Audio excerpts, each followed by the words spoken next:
Welcome to the Garden Wise Show with Colorado's most knowledgeable and entertaining garden experts with host Keith Funk, the Garden Wise Guy. Get ready for gardening tips that you can use right now. New plants, hot products, and the latest from horticultural science. The phone lines are open, so call into the Legend Studio now. 303-477-2473. That's 303-477-2473.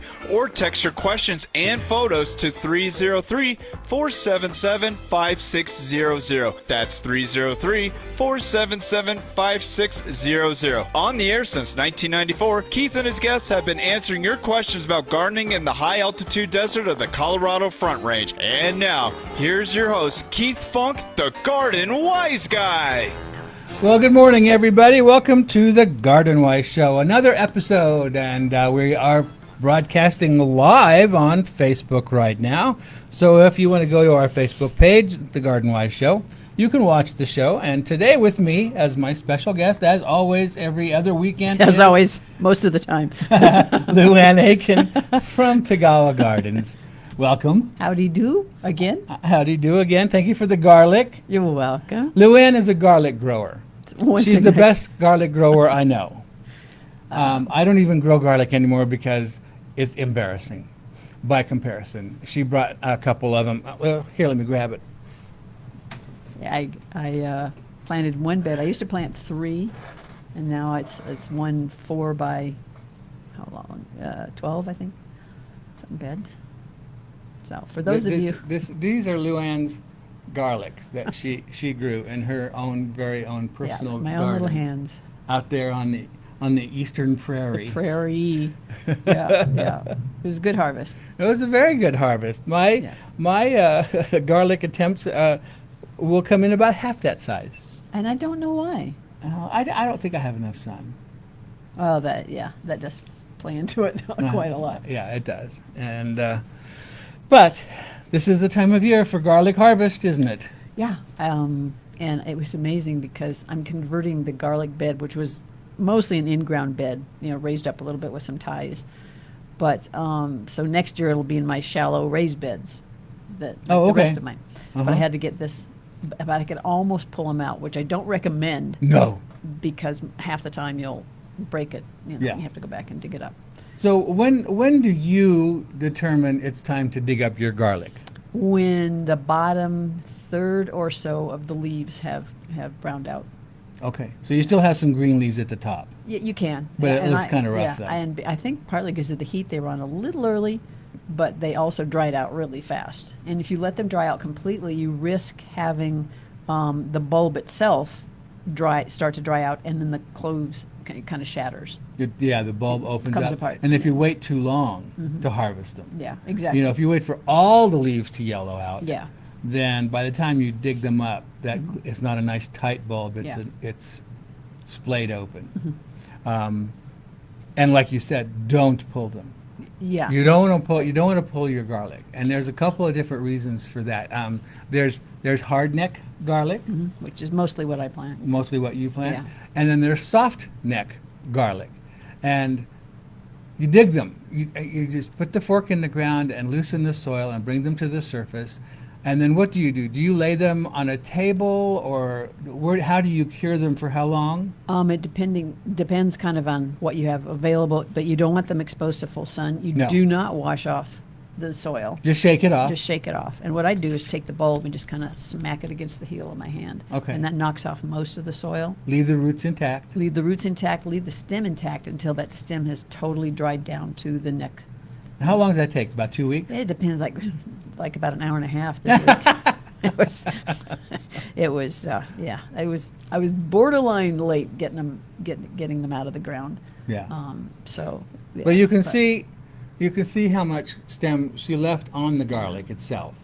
About an inch. About an inch. And then once the roots have all dried, you cut the roots off, but you leave some stubble at the bottom because you don't want to damage that basil plant. Right, and I also want them to look homegrown. I don't want them to be so tidy that people think you got them in the store. But I pulled out, I think I weighed out about 13 pounds. Wow. Of garlic for somebody who doesn't cook.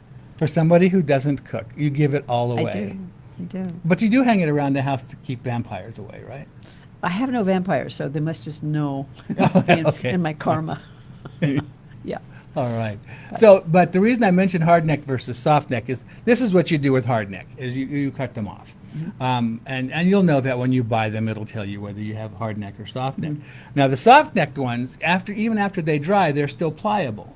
Right. So you can braid them Braid together in those traditional garlic braids that you can hang and store that way. And they have a little bit better shelf life. Shelf life. Okay, good.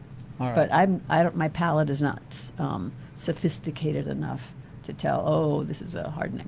But I like the hardnecks because I think they're prettier. Okay. Yeah, they get some of the stripes. And The stripes in the purple. Yeah, I noticed this one here. I'm sure you probably can't see it on the camera, but this one has some beautiful purple stripes coming up from the bottom. And those are the same variety. Both of these are the same variety, uh-huh. and they look totally different. Yeah, It's amazing. it's a wonder. Yeah, it is. So So everybody garlic is a should- cool thing. Should grow it. It's so easy to grow. Mhm. It's so easy. And to you grow, plant it in the for fall. most people. For this boy, it is not. Yeah. Garlic is not easy for this boy, but for you it is. And you plant yours what, late September? Sometime in September, and that's when Tagawa's gets their garlic in, and we typically have, 35 varieties of garlic. How do you gourmet choose? garlic. You know, it's kind of like, for some people, ice cream. For me, it's chocolate or nothing. But, for some people, I could stand at the ice cream Yeah. counter and, stare and wonder. But, when the date gets closer and when Tagawa's is putting their gourmet garlic out. And, they're not cheap, so you're going to spend, as a guess, probably $7 or something for a nice fat bulb. Yeah. But that's like 7 or 8 or 10, depending on the variety, bulbs of garlic. Well, yeah, because And you it's would, yeah. you would take this big old chunky guy Look at those and break it fat down those into are. the individual cloves. Yeah. And then you only plant the fattest ones. Yeah, and this guy you can break him at 1, 2, 3, 4. This is 4 cloves of garlic. Yeah. See, nice. Look at those chubby little They're guys. chubby little guys. Yeah. Those would be good planters. Yeah. This one has a lot more cloves in it, this Yeah. other one. Yeah. But you only want to plant the big fat cloves Big- because that gives yeah. you the biggest bulbs Exactly. the next year. Yeah. And so a lot of times they'll come up in the fall. You'll get Uh-huh. foliage emerge Right. in October or November, and that's fine. Yeah, don't worry. Don't worry about it, but you do want to make sure that the moisture's good. I mean, I you winter don't like to water. dry them, let them dry out during the winter. I winter watered my garlic more than anything else, and yeah, it shows. yeah, it does show. Yeah. And you put them under a pretty good, once they got rooted in a little bit, you're going to put a nice layer of straw on it to keep it moist, Okay. to protect it, Mhm. suppress weeds. And weeds still come up, bindweed and thistles. But I live next to a prairie, so. Yeah, you do. But, But there you go. Luan's method of growing garlic, and she always does a great job, and she always shares. Garlic So 101. appreciate that Yep. a lot. Yep. So today is a garden show. And the way this garden show works is that you call in and ask us questions. The telephone number here is 303-477-2473. You can text us your question if you'd rather. And that is 303-477-5600. Right. 5600. Okay. That's the text. And you can include a picture with your text. Just one picture at a time because our system can't handle more than one picture at a time with your text. But if you have multiple pictures, which we love, you can send multiple text, one picture at a time. We can tell which pictures are connected together when we get them, so we know which ones to look at together. We also have people who call in and have sent a text picture, so we can talk about the picture they sent in. Creme de la creme. Yeah, Yeah, there's that's a great. lot of ways to get Yeah, to us that's here, great. and so we encourage that. And today, I think I want to start establishing a weekly theme for the show. I think it's a great idea. I think a weekly theme that includes everyone listening Okay. for their input. And this week's theme is Perennials, I Can't Kill, or You Can't Kill, or You Can't Kill. And That's a tall order. that's a tall order for many people. Yeah. But there are some perennials out there, and we're gonna keep it to perennials for this area. And I don't care if they're natives or not, doesn't matter. And I'm gonna start it off with German bearded iris. Love it. That's one plant that I think it's easier to kill bindweed than it is to kill iris. It's amazing. I just finished digging mine up 2 weeks ago. I dug up a huge patch that had been neglected, and I feel bad about that. And neglect meaning they stop flowering? They were just too crowded. The rhizomes were getting smaller and smaller. The flowers were fewer and fewer. Right. So I dug them all up. I separated them all out. I only kept the biggest, fattest, chubbiest rhizomes, and I threw the rest away, which was about 50%. Really? Well, Yeah. if you haven't dug them up for a while, you get that long underground stem Yeah. that just keeps adding on. Looks like a it chubby looks like worm. it looks like a dog turd is what it looks like. This is a family show. But Yeah. you snap Yeah, it that does, off and actually. just keep that healthy end there. Cut the fan back to about 6 or 8 inches tall, and mine set in a crate for a week Yeah. before I could get to planting them. And I replanted 115 rhizomes. You know what color they are? Yes, they're pretty. Okay. That's cool. Okay? Yeah. And they're already sending up new growth. Really? Yes. So July is the time to lift and divide and replant the tall bearded iris. So that is my number one vote for a perennial that you can't kill. And for the rest of you, I'd like to hear what your votes are. And I clearly remember back in the day when Jim Borland said that he had dug up some iris and left them somewhere in his garage all winter. Yeah. And then he planted them and they were fine. Yeah. I did the same thing. A friend of mine gave me some iris tubers or rhizomes, I should call them, in a bucket in the fall. I mean, it was late fall. And this was when I was in Lakewood, and I just kind of set them on the ground by the greenhouse and sort of forgot about them. They were outside all winter in the bucket. And in the spring, they started growing in the bucket. Yeah, that's a good suggestion. That's a good nomination. All right? Yeah. So that's one of those, yeah. If you're having trouble growing perennials, try some bearded iris, especially if you have at least a good 6 hours of, good, direct, full sun for them to grow in. Yeah. And There are they're some really others, adaptable to soil types. except for soggy. They don't like soggy. But there are iris that do like soggy. Oh, A Siberian iris likes soggy. The Japanese iris likes soggy, and then that yellow water iris likes it Yeah. soggy. so if- nice around ponds and stuff. Really Yeah, pretty. or in low spots in the yard where water collects when your neighbor overwaters and you don't know what to do with this wet area that the grass can't grow, and you grow moss and algae. That's a great place for some of these wet-loving iris.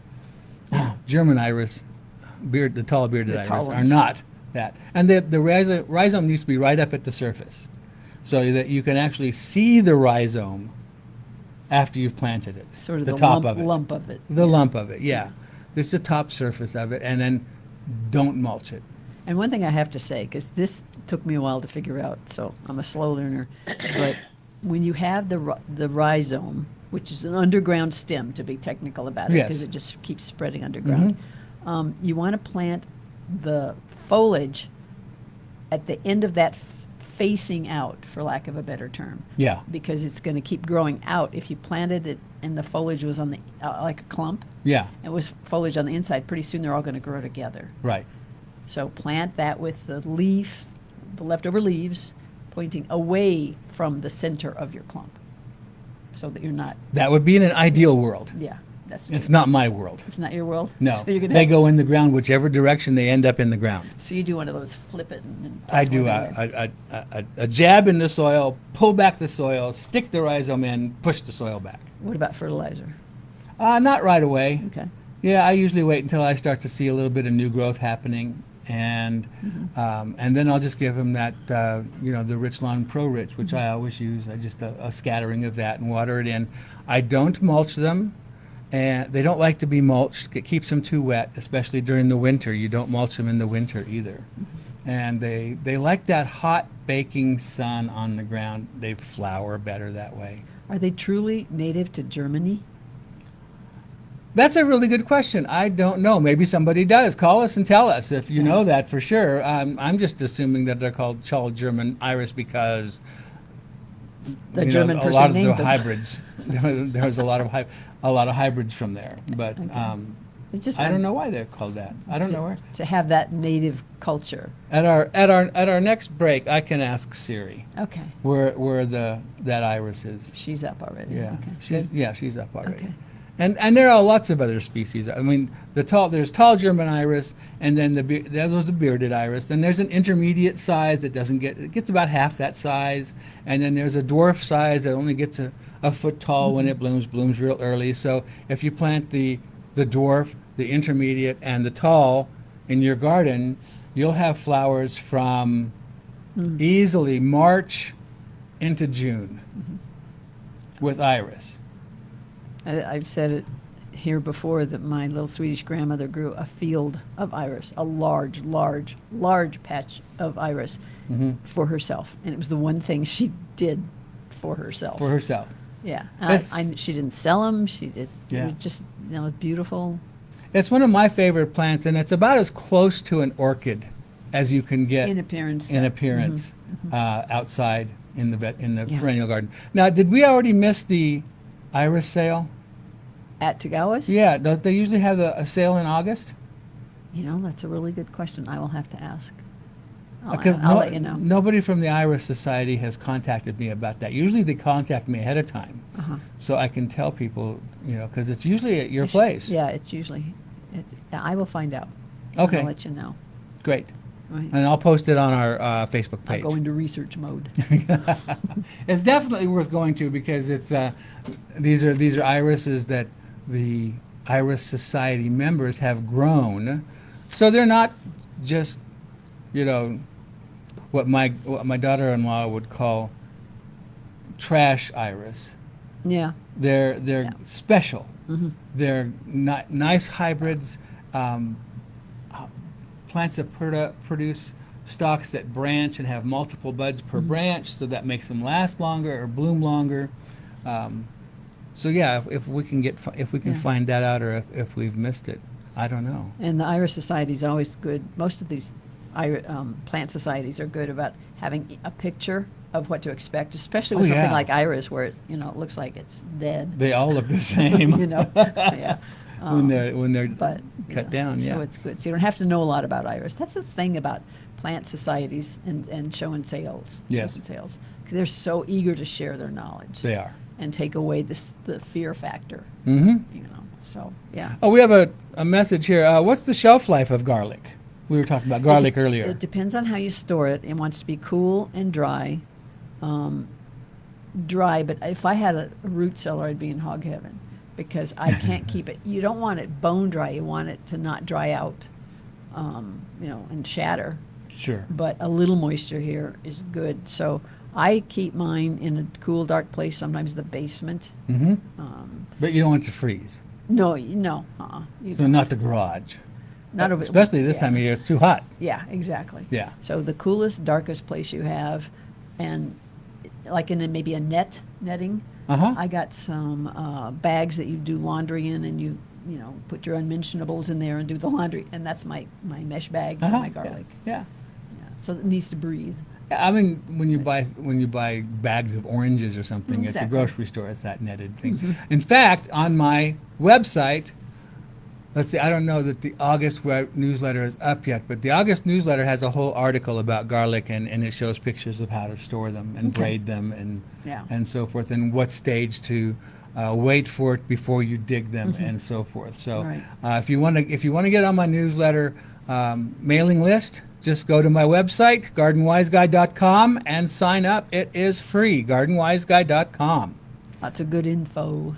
Lots of good info. I think it's good info because, it comes from me. So what's your favorite perennial you can't kill? One that I can think of that I've had and it's been so abused over the years is partridge feather, the ground cover. Oh, yeah, that's a beauty. It's really nice. It's if you plantselect.org promoted this way back when, and I bought some, and it's a low. It's probably maybe 8 inches tall At the most. At most.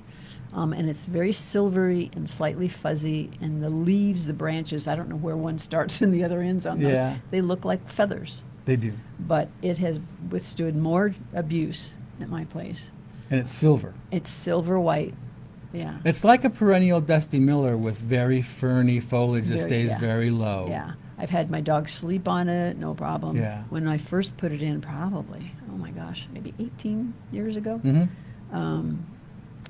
it got a fair bit of sun, but now my pine trees have grown over it, and it's shorter, so it doesn't get as much sun, but it still looks fine. Yeah. And once in a while it throws up some yellow flowers. Little here and yellow there. flowers, which Yeah. some people cut off, and it's like, I got other things to do. Yeah. You know?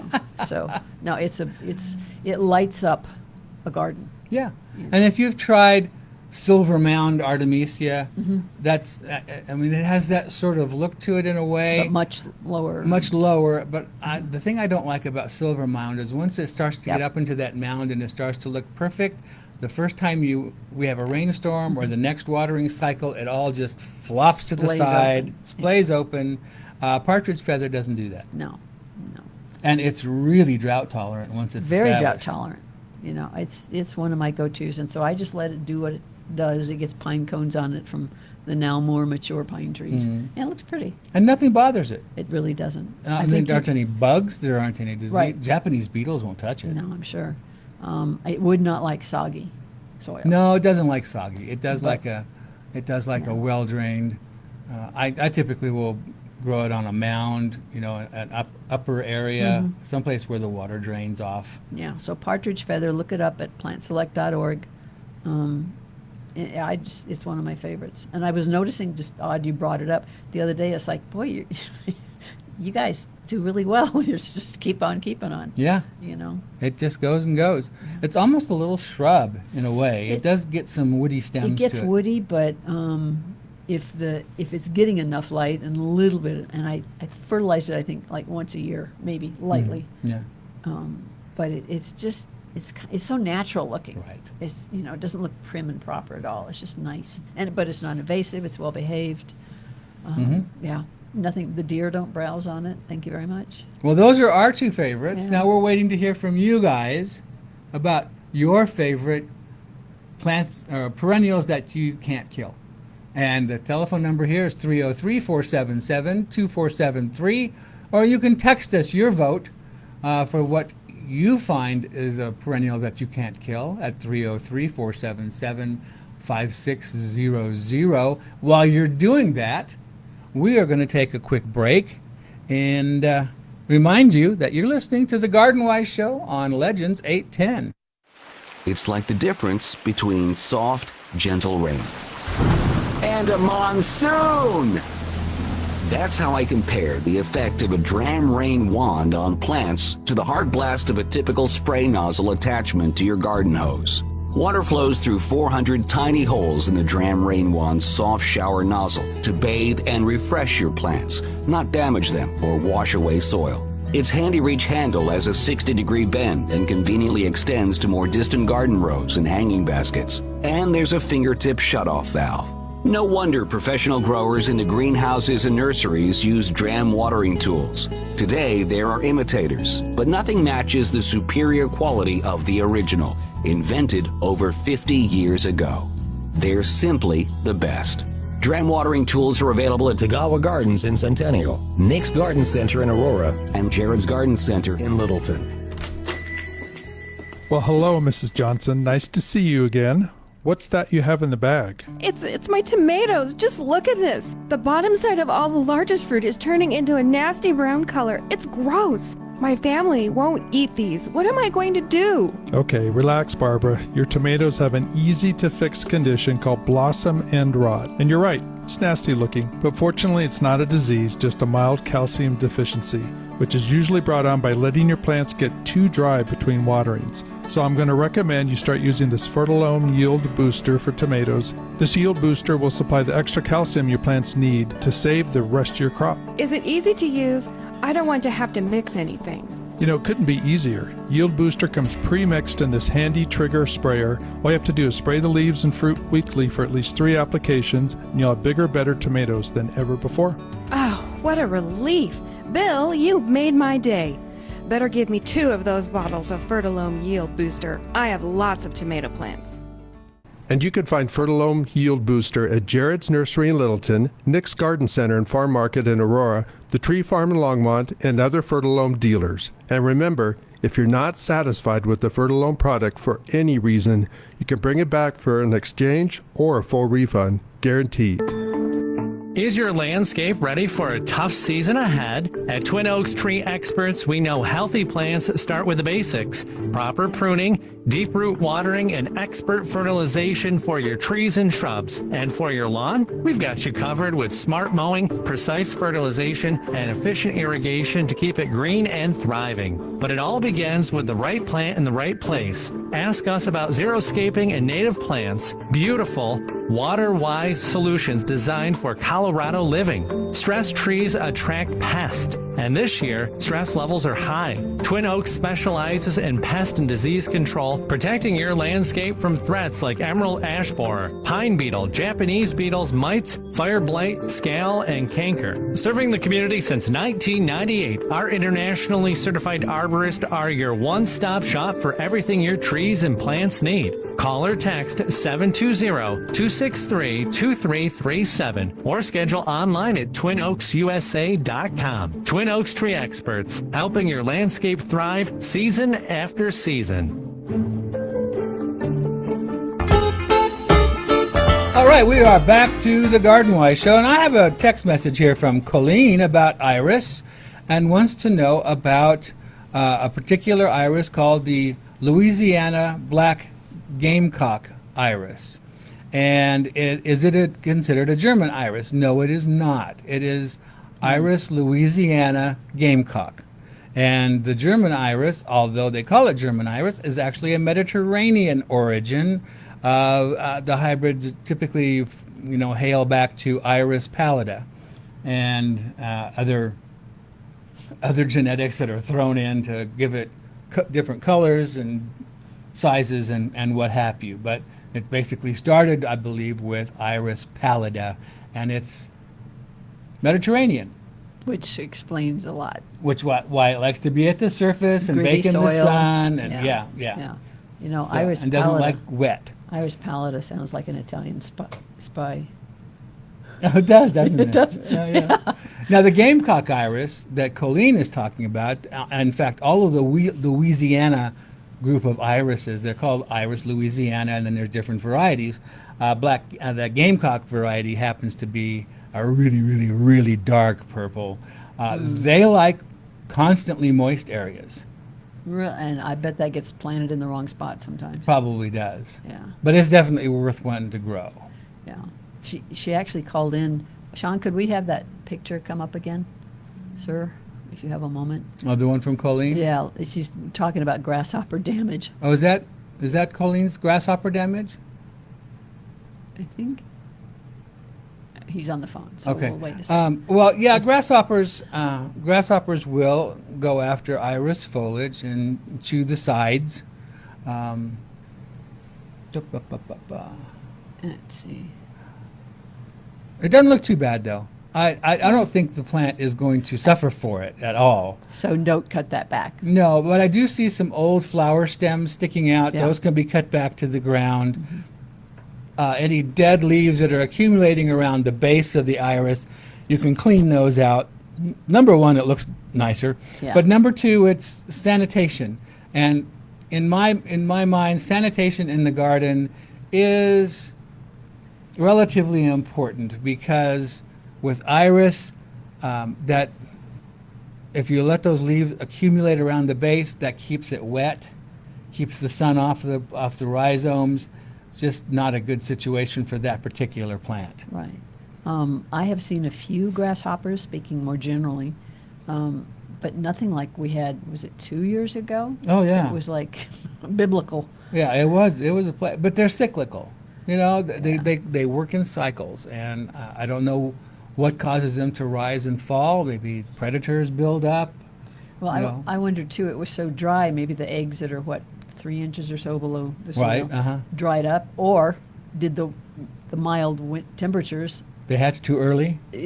or did the mild temperatures mean that more of them survived? I don't know which it is. I'm wondering whether they hatched too early and then died because there was nothing for them to eat. I just see very few, but Yeah. yeah, it was horrible. I gave up on some plants 2 years ago, but yeah, no, the iris. Personally, I would trim it at an angle. The worst of the damage, and I mean, one of these leaves is actually kind of flapping. In the breeze Flapping in there. the breeze, yeah. So I would trim it. Just if you trim it at an angle, it's surprising how much the eye won't see. Yeah. Yeah. The damage. Trim the point to a point. Yeah, as long as the leaf is green, Yeah. it's still functioning and doing its job for the plant, Yeah. building its energy for next year. And I fully expect the iris that I dug and divided and replanted just a week ago or so will grow and bloom next year. Yeah. They may not put on the most spectacular show. That'll probably come in year 2 and 3. But hey, Okay. I'll take it. Yeah. You take your little treasures where you find them, right?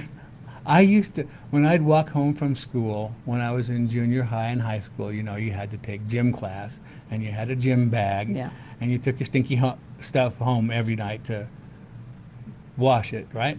And I'd walk down through alleyways because it was about a mile walk So from. you were kind of twisted then too. I was twisted then too.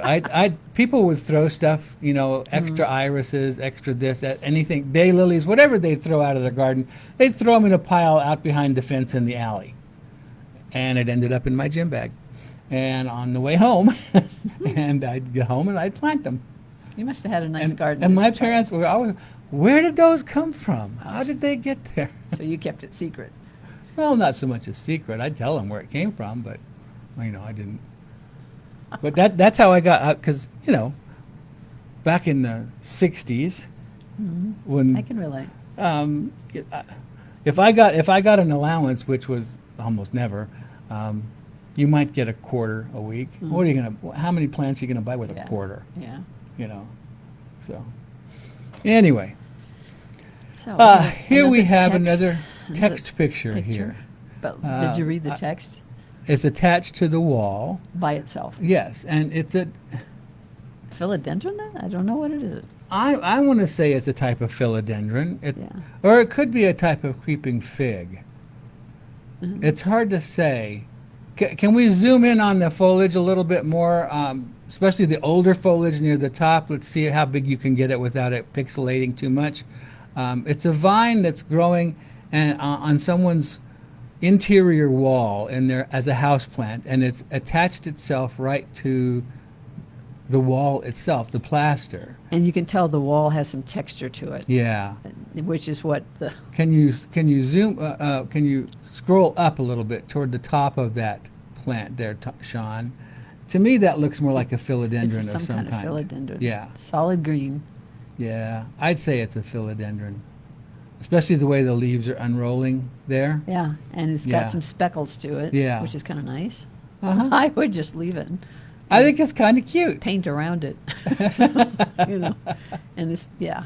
I can't tell you what species it is. I'm not that well versed in philodendrons, but you could probably use a app on your telephone. Yeah. I use one called Plant Net. It's free, and all you have to do is take a picture and tell it to identify it by the leaf or the fruit or the flower or the stem or the bud. It'll give you several choices, and it'll tell you by percentages which one it thinks it is. Okay. Yeah, I usually use Google Lens, but yeah. Google, yeah, that'll work too. We'll do. Mm-hmm. Absolutely. Well done. We think that's cute. It is very cute. I like that. Let's see here. Anything else? Oh, Here we have another picture of a tomato cage with a tomato in it. I'd pull it. That looks a little sad. Okay, hello, I wonder if you can tell me what's going on with my tomato plant. It's the runt of the group. Variety is Big Boy. It's a new garden this year for me. It's mainly clay, but I added compost in the area where I planted each plant. Ran out of time this year and just had to get them in the ground. A couple of pumpkins are also not thriving in this garden. Did they say the exposure? It doesn't say the exposure. Okay. But this tomato is short. The leaves are large, but they're very Bicolor. chlorotic. Yeah. And it looks like a typical iron deficiency Okay. to me, with the green veins and the yellow interveinal areas. That usually tells me it's an iron deficiency, and it's worse at the top. If it were green at the top and that Right. variegate that iron, the chlorosis was at the bottom, that would be a nitrogen deficiency, because nitrogen is mobile in the plant, and the plant can move it from older leaves up to the growing point to keep it healthy. Which But leaves those iron, lower leaves a little yellow. yeah, but iron is not mobile in the plant once it's in place, and so it can't move it around very well. So usually the newest growth is what is most affected by iron chlorosis, and that's what I'm thinking it is it's probably a lack of iron, or and the leaves don't seem deformed enough to be a virus. That's what my first thought was. It's a virus. That's why I said pull it. Yeah, I'd tidy up the base a little bit. take some of those lower leaves Yeah, off. take those off, and yeah, it's very mottled and marbled. And Yeah, make sure it's getting enough water. Hand watering is very difficult to do with plants in the ground, because you think you've watered it well, and so you walk away, but really you may have only watered the top inch of soil. So if you're hand watering things out in the vegetable garden, wait a few minutes, go back with a trowel, dig down in the ground near the plant, and see how far that water got down. I think you'll be surprised how shallowly that water penetrates when you're hand watering it, because you're putting so much water down in such a small area so quickly that the surface of the soil gets super saturated and it starts to run off, and you think, oh, well, it's running off, so it's got enough. Right. So I usually dish my plants, a little moat or a little moat or a Basin. dam around Yeah. it, or a saucer around the plant, so that when I am hand watering, the water has to stay there around the plant. And I make a big dish, not a little one. I make a big dish that's a good 2 feet across. Okay. And that way I can fill that dish up, and then if I want to, I can come back after it's soaked in and fill it up again on the same day, just to make sure that water is getting down nice and deep.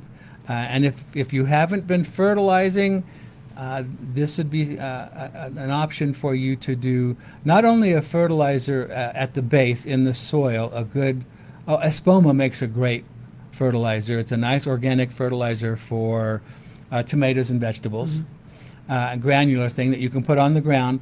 But then you could also use a liquid foliar spray to help that plant try to recover. If that doesn't work, then I think I'd pull it and get rid of it. Yeah, I'm not sure. I question the light, not because I don't see a single blossom on it. And we don't know when it went in. But it's so nice and stocky. Yeah. I'm thinking it's getting enough light because it's not stretched, and it's not thin and spindly. Well, And then I see the pumpkin. pumpkin leaves back behind, and they're a nice green.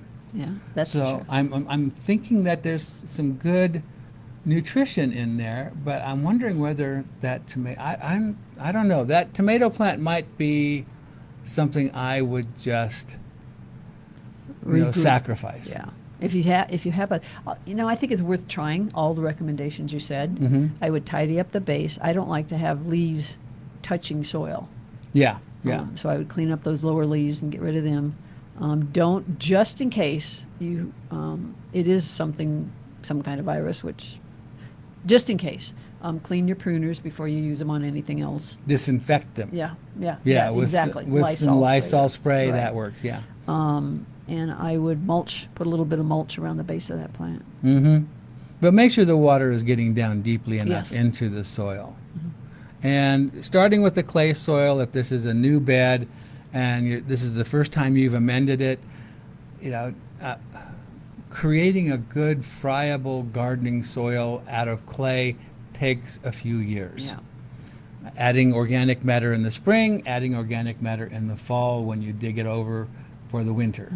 And leave it nice and rough in the winter. Leave big chunks. Don't rake it nice and level. Just Right. leave big chunks up there It'll- and let the winter, break things down, the freeze-thaw It'll cycles. capture more moisture, and it'll dry up faster in the spring. Yes, exactly. The other thing I would do here, so we've got a tomato front and center, and then we have a pumpkin, and then we have something else, maybe a gourd or something with the veiny leaves. That's really close. They I are would- very closely everything's packed together. Very close. So you're going to have some competition for nutrients there anyway. Right, and that pumpkin's going to outcompete just It's about going to anything. run over, which may be reason enough to remove the tomato. Might be, yeah. Yeah, because Yeah. it's going to run. It depends on, what's more important to you. Yeah, if you have other tomato plants. And it sounded like this was just the runt of the group, this particular Yeah, so he has tomato. more. So if there are other tomatoes that are doing well and this one isn't, just in case it is a disease, I don't see any spots on the leaves. I don't really see anything that would lead me toward anything other than a virus. Yeah. And viruses you can't treat. Right. They're best removed, plant roots and all, and put in the trash can, not in the compost pile. Right. The other thing I'm seeing here, which we were getting some questions about at Tagawa, is that internal, when the leaf curls into itself. Over the top? Yeah. Yeah, like a where cigar. It folds up, Yeah. yeah. And I think a lot of that's going to be heat, Heat, yeah. So if you're, I have tomato plants that are doing that, and I guarantee you they're well watered. Yeah. But they're just kind of protecting themselves, or kind of shading themselves a little bit, Yeah. less exposure to the sun. Exactly. There's not a lot you could do about that. No, So, no. And that's more environmental than it is anything else. yeah. So that might be a plant. All things considered, I'd still pull it. I think I'll think, Yeah. I think you're right. I think I'd pull the plant, and not just pull it, but dig Dig it it out. out, yes. And take as much of the root system with it as you can, just in case it is a disease. Yeah, I agree. And a little more room next time For the pumpkin. for everything. Doesn't that look like something from the squash family? Yeah, or- it does. Yeah. Yeah, You're I exactly would right. definitely. But you start everywhere. We learn as we go, which is just blessing, really. So yeah. Yeah, everybody starts someplace, Yes, and indeed. we learn something every year. I learn many things every year, and I've been at this for 50 years, and I will never learn it all. No. There's just no way. So we've got to take a quick break. We'll come back with some text messages here. You can give us a call at 303-477-2473. We'd love to hear what you consider to be a perennial that you can't kill. That's our theme today. We want to know what your vote is for a perennial that you can't kill. I've got more to talk about too on that. So until then, you're listening to the Garden Wise Show. We'll be back in just a second on Legends 810. If you're growing a vegetable garden this year, you already know that there's nothing better than harvesting your own homegrown tomatoes, peppers, cucumbers, and fresh vegetables right from the backyard. But here's a mistake many gardeners make every single year. They plant everything perfectly and then forget that vegetables are heavy feeders and need regular nutrition all season long. That's why the best gardeners recommend Fertilome tomato and vegetable food. This professional strength formula is specially designed to produce healthier plants, bigger harvests, and better flavor from your tomatoes and vegetables. It's available in an easy-to-apply, slow-release pellet that feeds for up to 30 days, making fertilizing simple and convenient. Use it when preparing your soil, mix it in when planting transplants or seeds, and then simply reapply every 30 days throughout the growing season and water it in. That's it. If you want stronger plants and a more productive vegetable garden this season, ask for Fertilome tomato and vegetable food at your favorite independent garden center, including Wilmore Gardens in Littleton, the Gardens at Highlands Ranch, and Tagawa Gardens in Centennial. Fertilome tomato and vegetable food, helping gardeners grow their very best gardens one harvest at a time. And as always, let them know the Garden Wise Guy sent you. Well, summer is in full swing now, and look who's back. those nasty Japanese beetles, and they're ready to wreak havoc on your garden. If you're looking to successfully control Japanese beetles without damaging the environment, look no further than Beetle Gone from Phylum Bioproducts. Derived from a naturally occurring soil bacteria, Beetle Gone is the only organic solution that successfully controls those destructive beetle invaders. Just mix the powder with water and spray on your plants. Once ingested, they stop feeding and die. And since it's an organic BT product, rest assured it's a safe choice to use on your fruits and veggies in addition to your ornamental flowers and trees. Not only does Beetle Gone work on adult Japanese beetles, it is completely safe to use around beneficials such as ladybugs, butterflies, and bees, and has no issues with water toxicity. Beetle Gone from Phylum Bioproducts. Target the pest and not the rest. All right, we are back to the Garden Wise Show, and I wanted to let you know about a garden tour that's coming up called Gardens of Distinction. And this is a Colorado State University Arapahoe County Extension Master Gardener Tour. You can embark on this self-guided tour and visit 8 distinctive demonstration gardens. These are not personal home gardens. These are demonstration gardens tended by Arapahoe County Master Gardener volunteers. You can connect with other master gardeners and get expert gardening tips, fresh ideas, and inspiration for your next gardening project. The garden tour is free with registration, and it runs from 8 a.m. to 2 p.m. on Saturday, August 8th.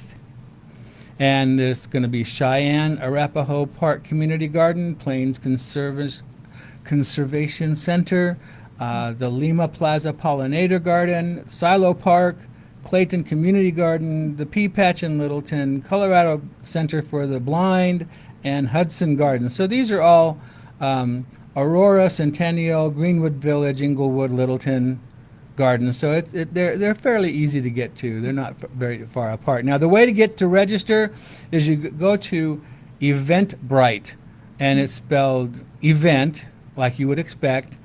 Bright is spelled B-R-I-T-E. One word, Eventbrite.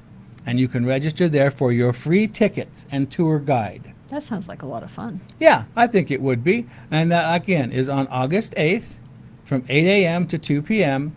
And these are all Master Gardener tended, what would you call them? Demonstration gardens. And the Master Gardeners, one way they pay back for all the information and education and training they get is to do public service projects like that. Yeah. And I don't know if they've done that before, but it sounds like a great idea. Really This great. apparently is the first time Okay, no. that I'm aware of. Somebody's thinking outside the box. That's really great. Outside the box. Job. Yeah. Cool. I wish I could show that. Maybe I can. QR post it. I can post the QR code and the information on our Facebook page. Or I bet they can also go to, there's got to be a website. It just says Eventbrite down there. But I'm thinking to get more information. You if could they probably go to the Arapahoe County Exactly. Extension Service Just if you put in website. Arapahoe County Extension Service. Yeah. Yeah, you can get the Okay. schedule and such too. So that is Good. Good. there. Well, right now we have no callers and we have no text messages. I don't know what's up I'm with that. stunned. I'm stunned beyond stunned. You're mega stunned. I'm nearly unconscious. You go face forward onto the table, you'll land on your cough button and Yeah, have that's to right. take over. All right, the telephone number here is 303-477-2473. I expect at least 3 phone calls within the next 5 minutes. And if you want to text us here, it's 303-477-5600. I'm conducting a little experiment at home. Oh, yeah? I have some of that grass. It's a ponytail. It's real wispy. Now it's gone out, and it self-sows a lot. It's tall and gets really wispy. Oh, the Mexican feathergrass? Mexican feathergrass. That's Yeah. it. I planted one in a bad spot, and then it self-sowed another one. So I dug them both up, and I transplanted like 3 days ago the smaller of the two, which is still, it's a nice little clump. But I moved it to the back of the garden where it should have been in the first place. Okay. And it's south facing, and we have 90 degrees.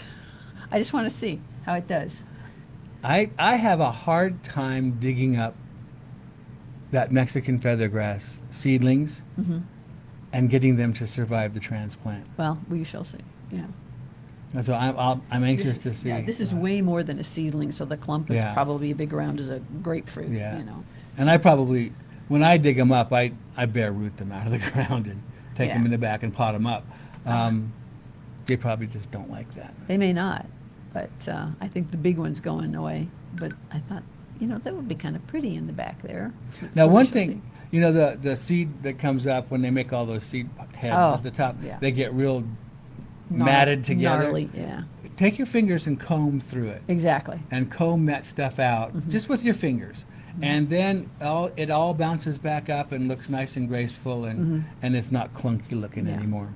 Do you transplant that much stuff in the middle of a heat wave? I transplant every month. Okay. I move stuff around, or I'm actually putting potted things in the ground now. I try not to dig things up and move them this time of year. Move them from soil to soil. Yeah, except for iris. The indestructible. The indestructible iris. So the other things that one of my favorite things that you cannot kill, and we'll talk about that, is Baptisia, and that is also known as false indigo. And it's a great color. There's a lot of colors. Yeah. There's a lot of wonderful colors, and talk about a durable, deep-rooted, drought-tolerant, nothing bothers it plant. You can't get much better than that. Yeah. All right. So we've got some phone calls. Thank you, people who are listening. We're going to go out and talk to Jerry in Denver. Good morning, Jerry. Good morning. Thanks for taking my call. Well, sure. I have two things. Now, I'm not sure if this is exactly how you intended this question, but of course, the thing that I find hardest to get rid of is, and we've talked before, is my spurge in the front yard. Yeah. The reason I didn't put this stuff down at the end of May or whatever it is because I never even felt like that the ground never even got frozen. So I thought, well, maybe this year the spurge is going to give me a pass. It's pretty well under control, but I'm out there now seeing it. I still got little spurges are coming up. Yeah, it doesn't take much moisture, and we've had a few showers. And that the seed for spurge will last in the ground for decades, just waiting for the right conditions. So it will never give you a pass. Well, all right then. I'll be more diligent this next. So once again, it's usually the middle of May, right? Because that stuff does work. I've had some years where I don't get no spurge at all. So. Yes, a weed preventer or pre-emergent applied. I would, depending on your location, I would look more like at the end of April or early May. But it is a warm season weed, so it does have to have warm soil to come up. Okay. Well, good. The other thing I wanted to ask you about, I really like native plants, but I've seen Thompson yuccas at the botanic gardens, and they seem to just do fabulously. I put one in the ground that gets plenty of sun. I even had to change it a little bit to get a better drainage, and it's growing, but the tips are sure brown. And how much water should I give this thing? Oh, Yucca Thompsoniana, or Thompson? Well, Thompson yucca, the tall ones, right? That plant likes to get a little on the dry side between waterings, but is it a new plant this year? No, I've had it in the ground for probably close to 4 years now. Okay, so it should be fairly well established. So I'd probably back way off on the watering on that. Just let Mother Nature do its thing. Yeah, if it seems to be getting, if the ground is starting to crack and look terrible, then a good soak would be good because that would happen with Mother Nature as well. But those sorts of yuccas like to be on the dry side. When you say a good drink, now what I thought about doing, in fact, I've tried it once or twice. I just let the hose on just a dribble. Just so it's barely, because I think, I've seen the root ball of this thing, and it's pretty deep. Well, I don't know, 8 inches or so. It's a pretty mature plant. Or do you mean just to water the ground around it and take about 10 seconds and turn the hose off, kind of. No, I like your dribble idea, but Okay. The depth of a yucca like that after 4 years, the roots are going to be much, much deeper than 8 inches. And they're also going to have spread out horizontally as well. So you'll want to water. I would say I would look at a 2 or 3 foot diameter circle around the trunk of that plant. To water that, and again, your idea of doing it slowly is great. I do more than a dribble myself. Yeah. I would get a little frog eye sprinkler, old timey frog eye sprinkler, and set it real low and set a timer. Yeah. Set a timer. Set a timer. All right. Yeah. Sure. So the succulent rule of thumb with the vast majority is water it very deeply, but not very often. Yeah. Okay. Well, that is terribly helpful. I don't think I've been doing a very good job of that. Well, there's time to change, right? I love your show. I'd like to make a plug for one plant that I don't see anybody hardly in this town grow. I went and dug them out of the ground out there in southern Colorado, but those are choyas. Now, they're tricky, and they get too much water up here, even in dry years, but God, they're beautiful. So anyway, I just thought I'd give a plug for the choya. The choya cactus, yes, and there are lots of different colors and varieties and sizes, and I have one in my yard called snow leopard, which has has bright white, silvery white needles, and it just sort of glows in the sun. It's very pretty. Oh my! Well, listen, thanks. I love your show. Thanks very much. Good luck. Thanks for calling, Jerry. Appreciate it. You bet. All right. Well, let's see. Okay, so we have a choya. I'm going to write that one down. No, that's about Cactus doesn't like me, and Cactus? therefore I don't like it. I'm not a big fan of cactus. I'm not into pain. That's why I don't grow roses. Okay. Yeah. All right. Yeah. No, I architecturally, I think they can't be beat. They're beautiful. Yeah. I just don't want to have to work around them. Mm-hmm. I'm not tough enough. Sorry, Paniotti, but I just, they don't. What I do, especially when I have like 3 roses, I put on my old beekeeping gloves. Oh yeah. And they go up, to your elbow. Yeah. So if you're ever any place where they're selling beekeeping gloves, they're worth the investment. Yeah. You really absolutely is good stuff. My wife used to ask me why I don't grow roses, and this was pre-Japanese beetle era here in Colorado, and I said, we've had children. I've had enough pain in my life. I don't need thorns. Yes. Okay. All right. Okay.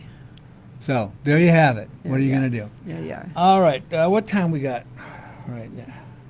Top of the hour. Okay. So let us. Okay. Trying to budget time here. We're trying to budget time here. Exactly right. I was going to talk real quickly about my choice here called Baptisia, or false indigo, which is a very, very nice perennial that should be in every border. I think it's underutilized. Mostly it comes in shades of blues and purples, but now they're coming out with gorgeous shades of bright yellow and bright pink and bicolored flowers. It looks like a giant lupin when it blooms. Wow. And then when it's done flowering, it has these really pretty seed pods on it. The foliage stays really nice all summer long. With lupin kind of looks like warmed over death when it's done blooming. And it makes a bigger clump each year. It's not invasive. But what I like about it is it puts down a root system that I think bindweed would be jealous of. Really? It just goes down deep. So once it's established, don't even think about trying to move it, because you're not going to get it out of the ground. But it's one of those plants that is just absolutely bone hardy here and very, very drought tolerant. Prefers at least half a day of sun. Okay. Baptisia or false indigo is another name for it. So, having said that, we've got some music going on. That means we've got to get out of here for the top of the hour. And it's a real quick break, so don't go away too far. Head over to the kitchen, get yourself a nice fresh cup of coffee, and sit back in your lazy boy. Put your feet up and get ready for the second hour of the Garden Wise Show. We've got Betsy on the line from Jared's Nursery. We're going to talk to her. We've got Carol on the line out at Highlands Ranch, and we've got a number of text messages that we need to deal with. So don't go away. You're listening to the Garden Wise Show. We're coming back to the second hour in just a second on Legends 810.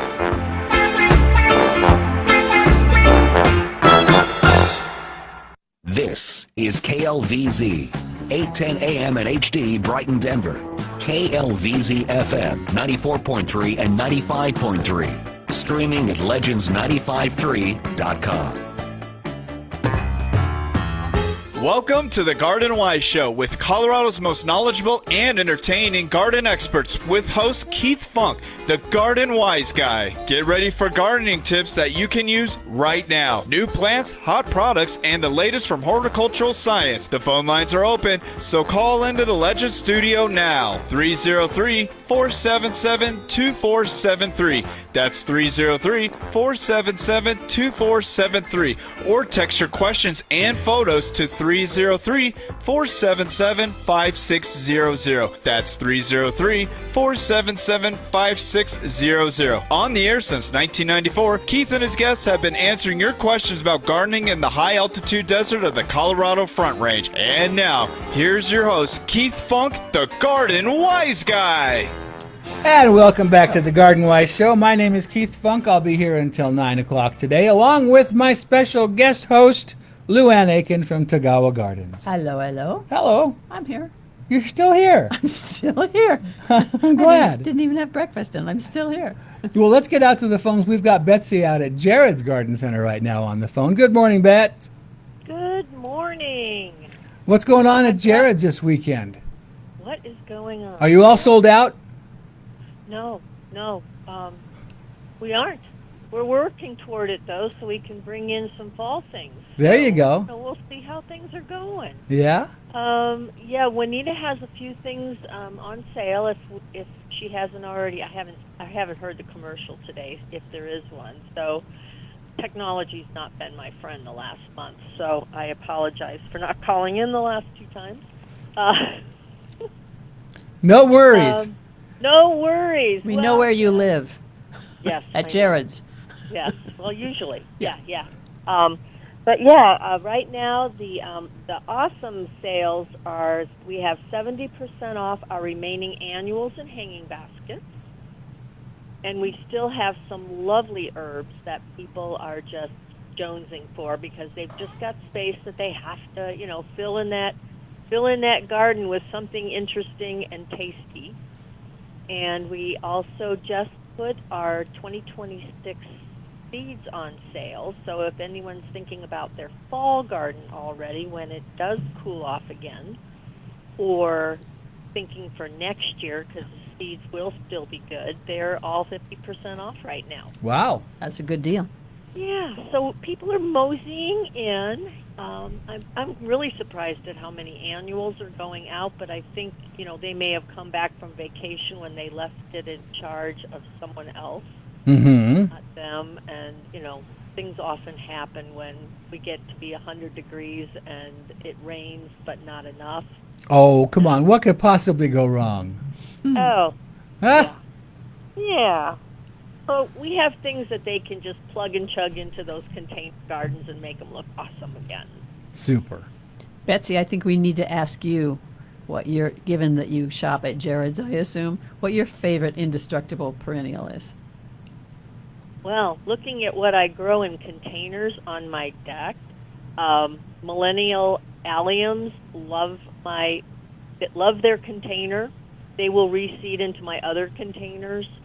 And really, I have Humolo lamb's ear. That's blooming like crazy. And those two are pretty much indestructible. I have yet to kill them in a pot. So I can only imagine what they're like in the garden. So but, living with deer and elk, I can't put anything on the ground. So from somebody who has a world of plants at her disposal, those are 2 pretty good recommendations. They really exactly. are. The millennial allium and the Humolo stackies. Yeah. Lamb's ear. Yeah, lamb's ear. Uh-huh. Yeah, and I have grown catmint Yeah. in pots, and they've lasted close to a decade. Yep. Catmint Before is they say, "I don't indestructible. Yeah. Yeah, those things in pots are pretty much indestructible, and I'm sure in the garden with minimal watering, they're going to just stop. And you grow at what elevation? I'm at 75, Yeah. No. Good. so yeah. Up good in Evergreen. recommendations, Yeah. Okay. Yeah. A little bit Yeah, cooler on up there, little but water, on little water, except soapy water from the shower. hey, that'll help. That's my water right now. There you go. That's your surfactant, right? That's my surfactant, my revive. Yeah. Constantly, yes. All right. Well, tell everybody where Jared's is located, please. Well, Jared's is at 10500 West Bowles, which is between Kipling and Sims, and we are open 7 days a week, 9 to 5 on the weekends, and 9 to 6 during the week. And you can't miss it. It's a big red house barn sort of structure, and all the Exactly. parking is in the back. Lots and lots of parking. Huge Right. place. So it's definitely worth the trip. Thank you. You betcha, Betsy. Thank cool. Bye-bye. you. Bye. All righty. Let's I see here. I've been thinking catmint too. Yeah. Yeah. And there's so many varieties out, especially the newer ones. One I tried this year, or last year, was called Cat's Pajamas. Cat's pajamas. I've got some of that. Yes. Yeah. I'm impressed with that because it stays nice Mm-hmm. and low, blooms really, really well. I like it better than Walker's Low. Which one self-sows so readily? Is That's that, Phaceanii. give me a English name. This is the old-fashioned Trudy? cat. Look, No, little not Trudy Trudy, doesn't it's do the- so much, but Walker's Low will reseed. Won't I've get- yeah. had problems with that. Yeah. And the word low Yeah. in Walker's It's- Low yeah. has nothing to do with do the with size the culture. of the plant. It's where it was found in England, and valleys and Low country. low country Yeah. is they call those lows. Yeah. And they found this plant in somebody's yard that was named Walker, so it was found in Walker's Low. Okay. And mine will bloom crazy, and the pollinators love it. Oh yeah. And then it splays open, and then I cut out the splayed part, and the center will come back again. Exactly. So yeah. But I did plant the one that's a little invasive, so I think I'm going to replace it with more of those cat's pajamas because those are so cute. They They're are. so vibrant. They're just And the leaves are close together, and they're thicker and bigger and fuzzy, and yeah, I really like it. yeah. And it starts easily from cuttings, by the way. Really? Okay, Yeah, that's good to I know. bought 1 or 2 plants a couple of years ago, and when it first came out, because I was tired of Walker's Low, because like you said, it just splays out all over the Yeah, place when it yeah. gets big, and it did really, really well. So I just started taking cuttings off of it and planting it around the rest of my yard. So you root the cuttings, Yeah. and then plant that. Uh huh. Good on you. When we have a second here, and it doesn't have to be now, but speaking of perennials, Yes. we got this big sale coming up at Tagawa's. Well, it could be right now. Okay. As of next Friday, Tagawa's will be celebrating our annual anniversary sale. In business 43 years. 43 years. Yeah, that's almost as old as I am. Okay, so I know better than to comment. yes, you do. So we've rearranged our seating here like an elbowing, much That's- easier that's than before. right. So starting next Friday, so it's July 31st through August 13th, we have our anniversary sale, which is a store-wide sale with almost everything on sale to one degree or another, but the perennials and the roses are going to be 40% off. Whoa. Okay. Outdoor trees and shrubs, and we say outdoor because people come in and want their lime tree or something. But anyway, outdoor trees and shrubs, annuals and houseplants, 35% off. Fountains and statuary, 25% off. In the gift shop and general garden supplies, so your fertilizers, your tools and such, and water gardening plants are 20% off. And so that is again July 31st through the 13th.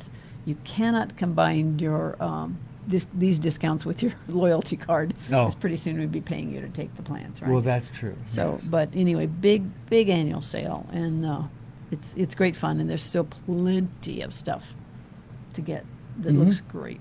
Absolutely. So come out and Well, see us at terrific. Tagawa's. Yeah. All right. Well, thank you. And Tagawa's is located? 7711 South Parker Road, 1 mile south of Arapahoe Road at tagawagardens.com. There you go. There you are. All right. Let's get out to the phones. Carol's waiting to talk to us right now. Good morning, Carol. Yeah, good morning, guys. Nice to talk with you. You too? My sprinkler guy was out this week, and we thought we had our grass is not its usual lush green, and we have several spots that are not looking very good and have died out.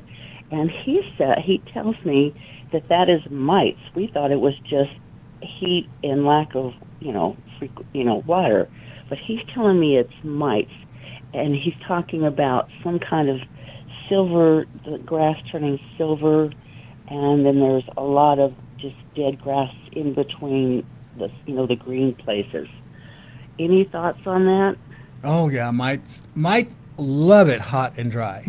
And there are a number of different mites that affect grass. I think the Banks wheat mite is one of the worst, but there's also the two-spotted mite and clover mites. Normally, in a normal summer when we're watering normally, the grass can outgrow any damage that the mites do, and it's moisture, and so the mites don't propagate as fast. But now, especially along sidewalks and Where they get that reflected driveways, heat. yeah, where it's extra hot and extra dry, they just multiply like crazy, and the grass isn't growing as fast, and they can just suck the life out of the grass. How big is this patch of grass that's causing problems? I would say it's 12 by 12. It's a section of my backyard. Okay. It very well could be mites without actually seeing a sample, and that's what I would recommend you do, is to take a sample. And this is for anybody who has a dead patch in their yard that you're not sure what's going on. When you take a sample, take a piece about the size of a sheet of notebook paper, cut out like a piece of sod right on the edge of the damaged area. So half the sample has the dead grass or the damaged grass, and half the sample still has fairly healthy grass. And that way, whoever you take it to, whether it's your local extension service or a local garden center that you can trust, they'll be able to see how it's moving through from the dead to the green and the green to the dead, and it makes it much easier to tell whether it's an insect or a disease or just drought. Okay, all right, gotcha. And if you take a big enough piece with enough soil attached to it, then you can just take it right back home and plop it in the ground Put it right back and in. water it in. Okay, all right. If it turns out to be mites, what's the control? Oh, there are a number of miticides on the market that help control mites. Let's see, what was my first one? Spinosad is one that seems to work quite well. It's a nice organic. There's another one called Triple Action that Fertilome makes. What do you suggest, Luan? I'm just thinking that you could easily do it yourself. How's that? With some of the ingredients, I mean, some of the products you're talking about. Yeah. I don't think you need your lawn service to do this. No, I don't think so. Hats off to all of the hardworking lawn service people, but I don't think you need to hire this one out unless that's just your preference. Yeah. No, we're comfortable doing this. Yeah. Any good independent garden center will point you in the right direction. Exactly. So I would not take this one to the box stores. I would go take your sample to someplace like Nick's or Tagawa's or Jared's, where you have people with deep knowledge on these things. Yeah. And know what to look for. Yeah, exactly. Because it could be a combination of things.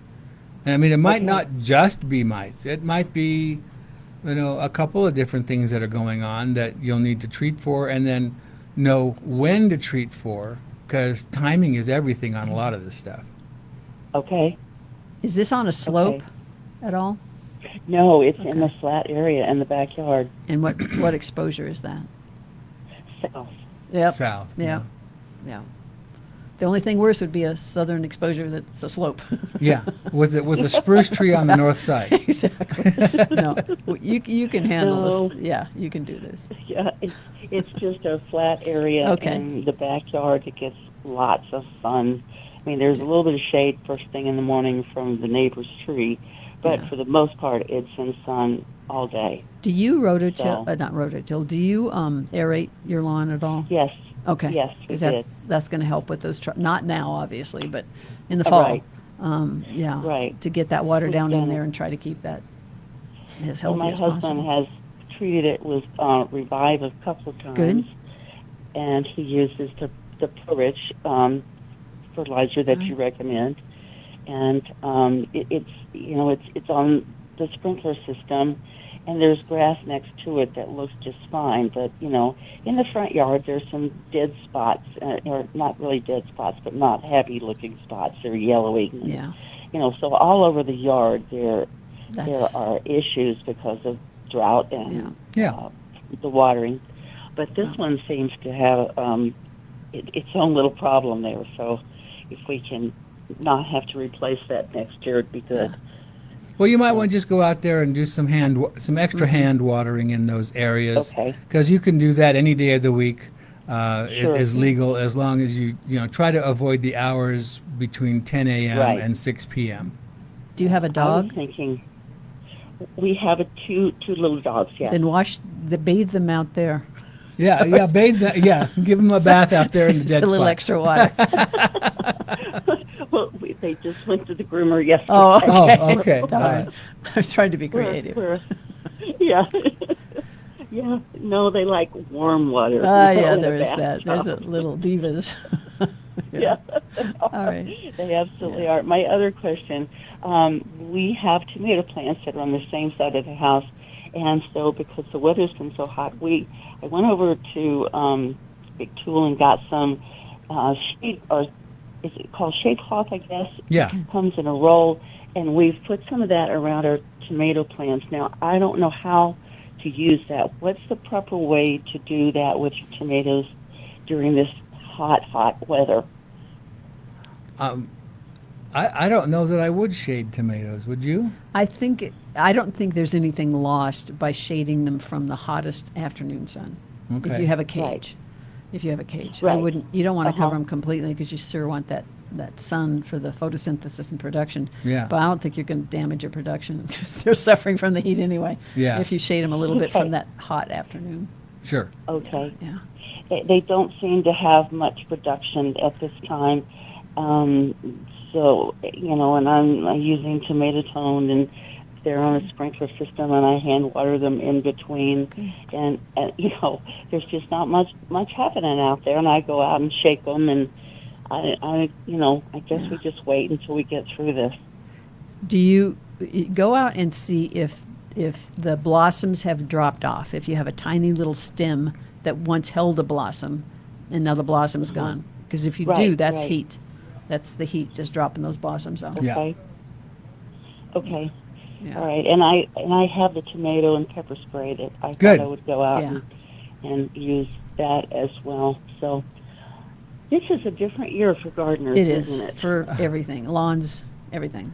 It's Colorado. It seems like every Yeah. season, every year has got something different about it. Yeah, it does. I've been here, I shouldn't say, a lot of years. And it's always different. I've got 4 bananas in my backyard that I have in pots.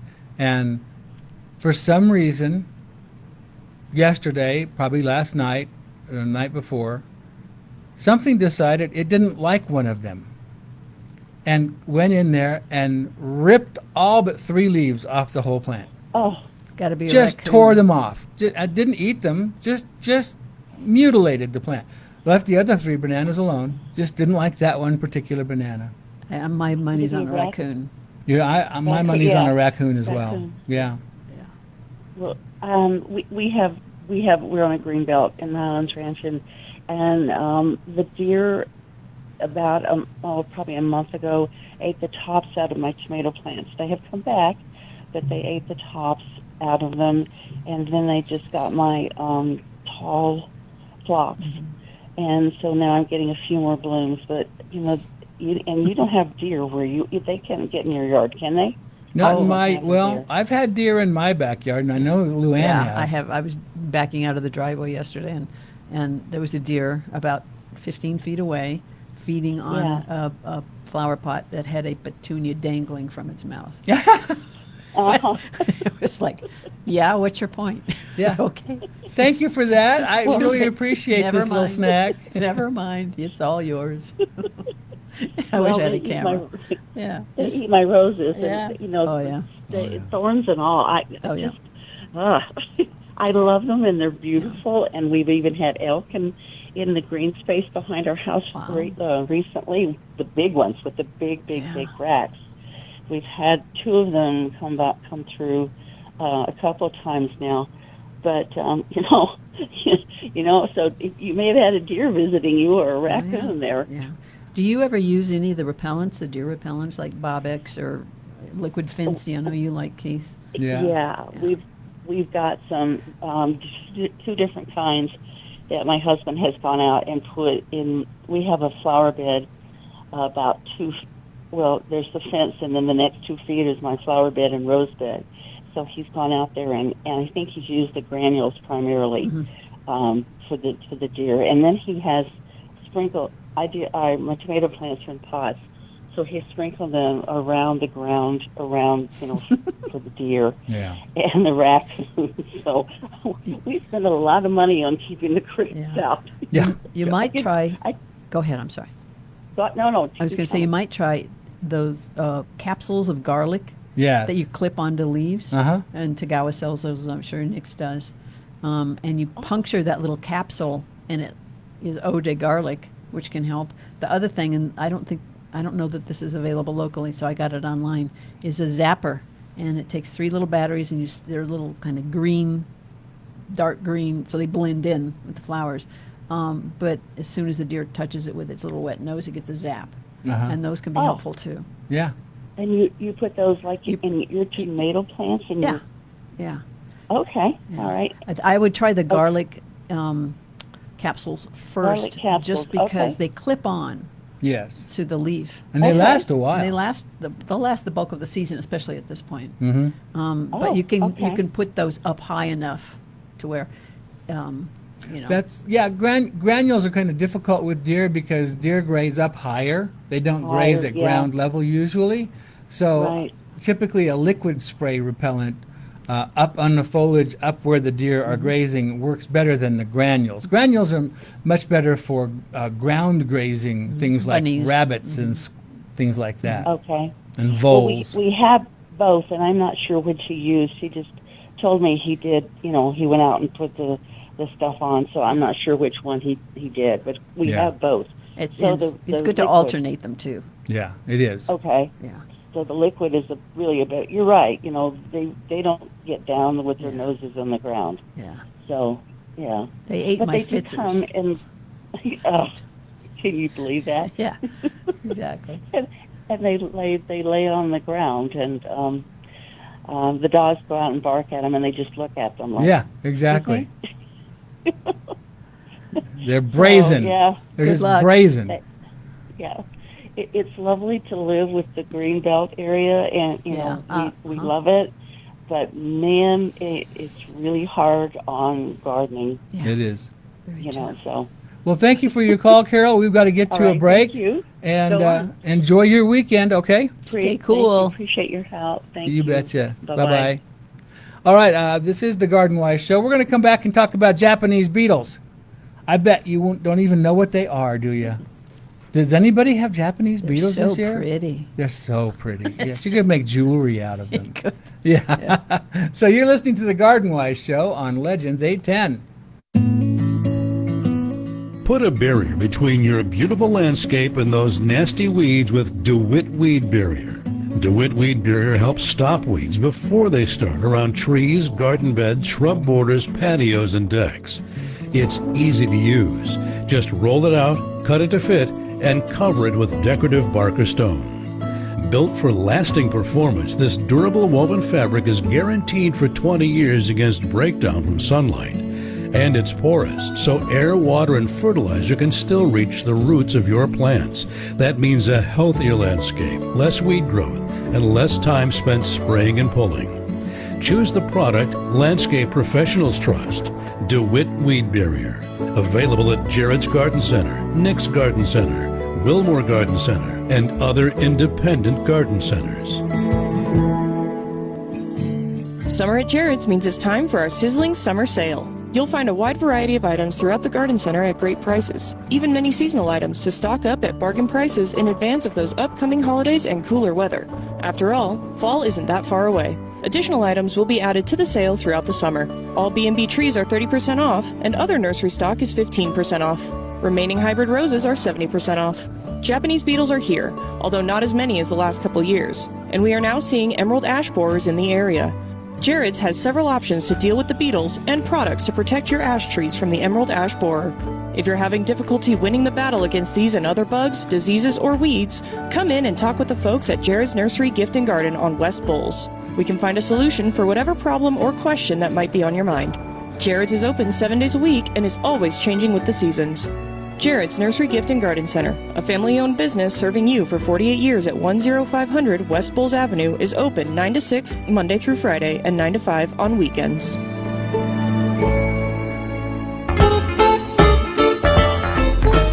All right, we are back to the Garden Wise show. And as promised, we're going to be talking about Japanese beetles with one of the world's most knowledgeable Japanese beetle people I know, and that would be John from Phylum Bioproducts. Good morning, John.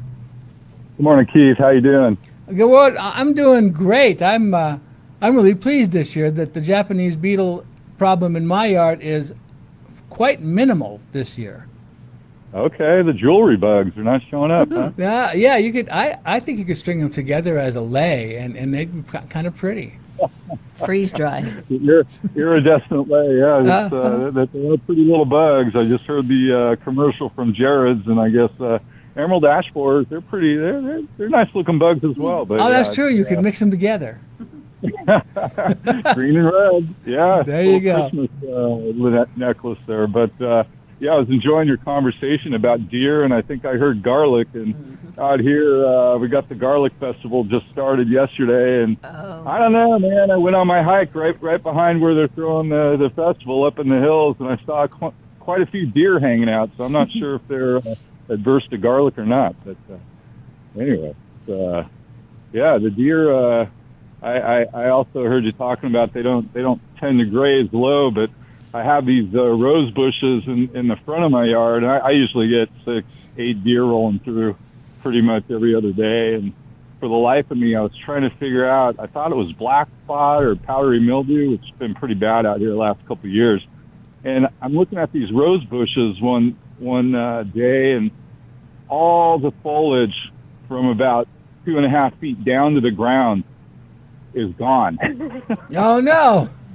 Yeah, it's just the very top's like 2.5 feet up is still there, and I still didn't connect it. And then I went and visited my parents, and I was out in their backyard, and I was watching this little doe sit on its haunches, eating my mom's rose bush. Oh, so it wasn't even. It was lazy, and it just wanted to lay down there and chew what was close by. A dog. Yeah, it was sitting like a dog, eating up the rose bush. So then I was like, aha! That was my aha moment. Okay, I got deer rolling through and eating the roses. But yeah, you're right. Usually I see them up in the hills, got their hoofs up on the tree trunks, eating foliage out of the trees and that kind of thing. But anyway, I've got friends who have taken long pieces of wire, stiff wire, like 3-4 feet long, and stuck them in the ground through their rose bushes. So when the deer try to come in, they get poked and they stop. Okay. You know what? I don't even try. I get so many vermin and animals coming out of the hills here. It's just it would be. It would drive me crazy if I even tried. I had 3 foxes in my 3 little foxes. I'd never seen them before in my backyard chasing the quail around the other day. And great. How's your crop of Japanese beetles? We don't have them too much out here. Yeah, just a little bit up north. I've heard, usually around Sacramento, a little bit north, and sometimes down kind of north of LA. But yeah, what happens out here is the California Department of Ag has really been on Japanese beetle for a long, long time, because this state here would be decimated if the Japanese beetle cut loose. I mean, within 20 miles of my house is it's really all called the salad bowl. So all the leafy greens, tons of berries, strawberries. It would wipe everything out. So they just they trap all year long, and anytime they see anything in a trap, they go out and spray like crazy. And our products are actually, they've stepped down. Now they're using acetylprin and that particular chemical, granular and liquid. But as an alternative, they use Beetle Gone and Grub Gone. So if you go on the California Department of Ag website, you can read all about their program, their quote unquote eradication program. Yeah, our products are listed there. So, but it's a battle. They still do it, but they're on it. They don't let it go by the wayside at all. Yeah, they don't mess around. I know they did that on the West Slope here in Peach Country. They had a slight outbreak a few years ago, and the entire community got together and worked at it and eliminated it altogether, because it would just decimate their peaches and cherries and plums.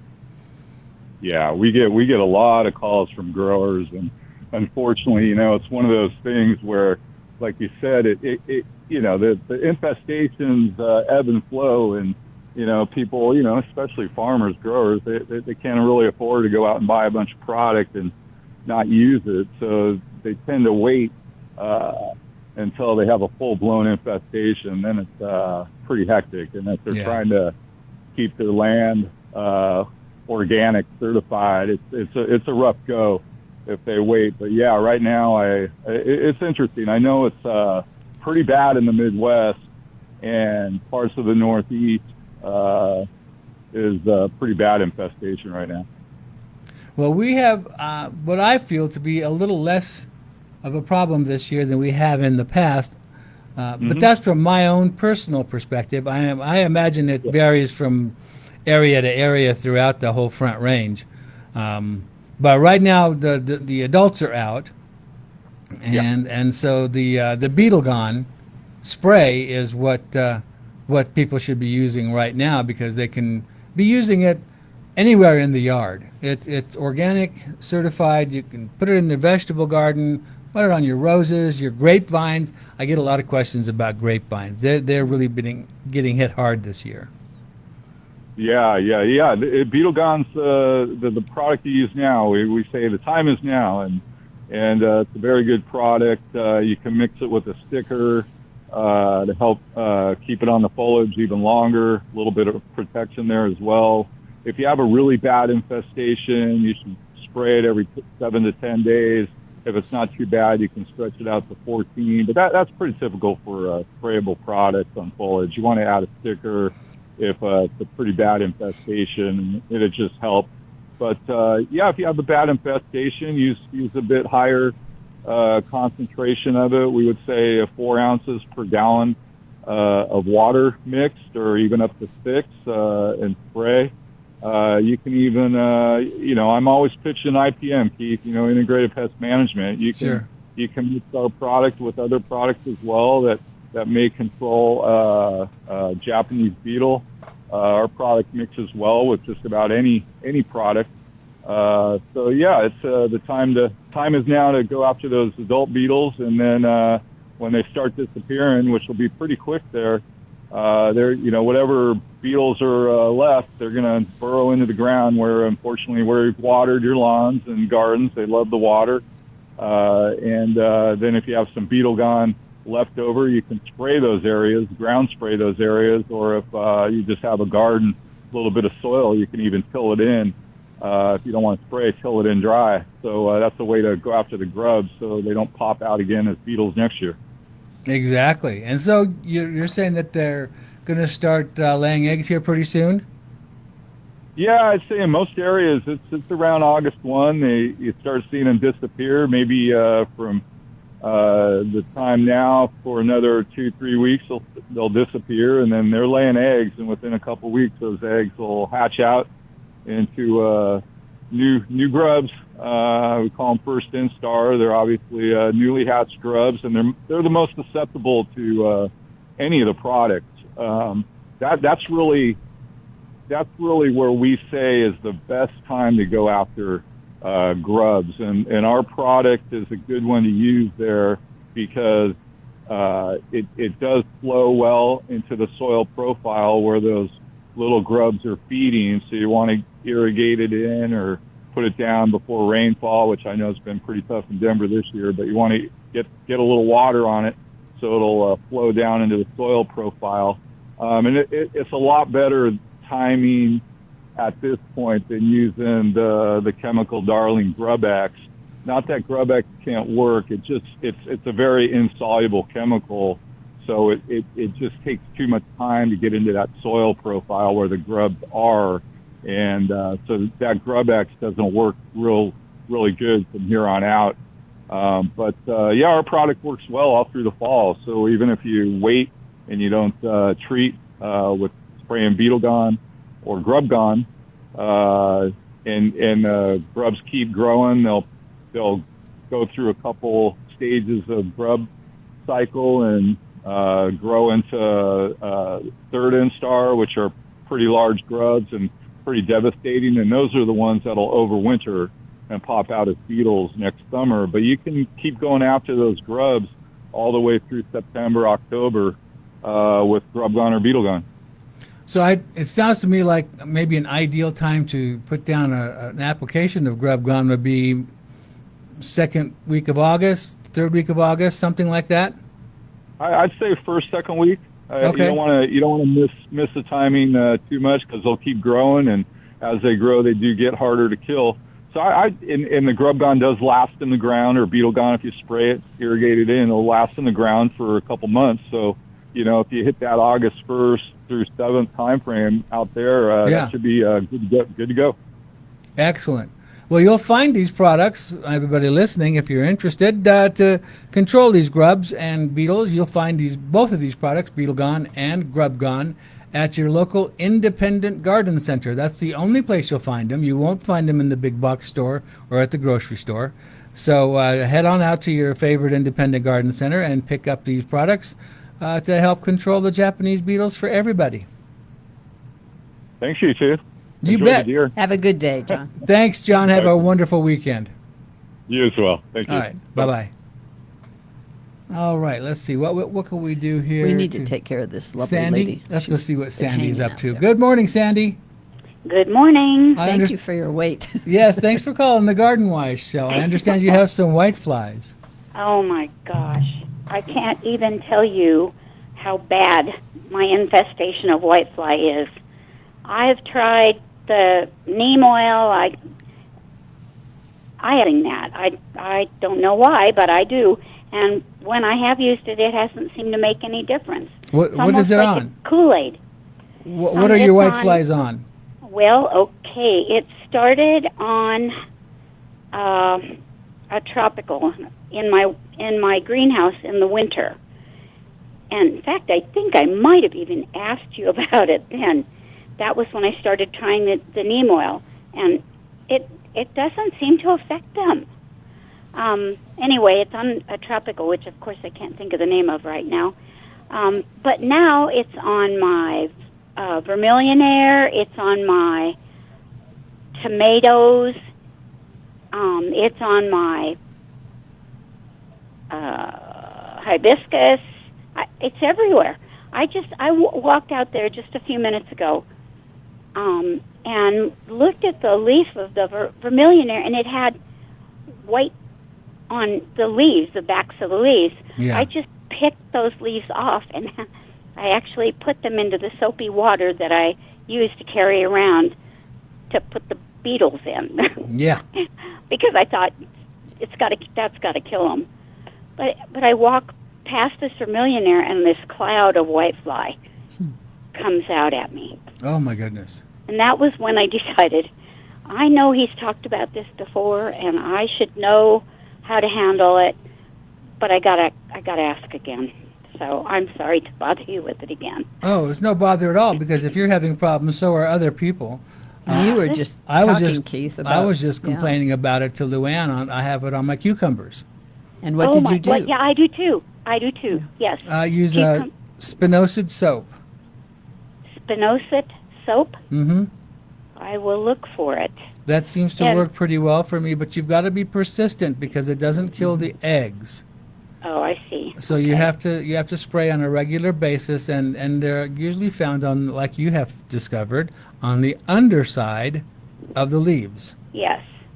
So spraying the top side doesn't do much good. No, it sure doesn't. And if the Vermillionaire was a smaller plant, I might turn it upside down and dip it. Just because, but it's a big plant. Yeah. Will the soap hurt the hummingbirds, or will it? No. Because it's on my lantana. It's not as bad on the lantana, so they must not like the lantana. Well, they will. Lantana is definitely something whitefly love, and geraniums as well. So no.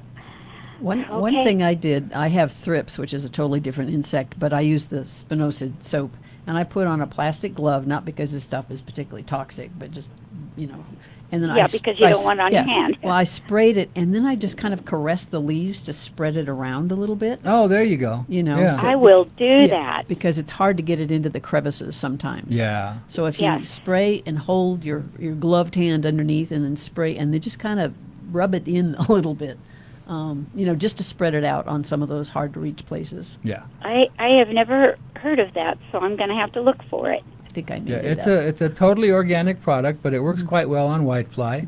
And what's the residual on that? Does it wash right off, or does it? Oh boy, that's a good question. I don't know.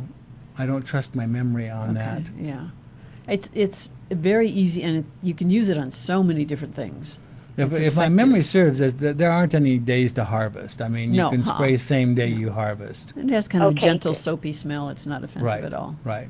Oh, wonderful! Instead of the smell of the neem oil, just blah. It has a little more interesting smell, but this is quite pleasant.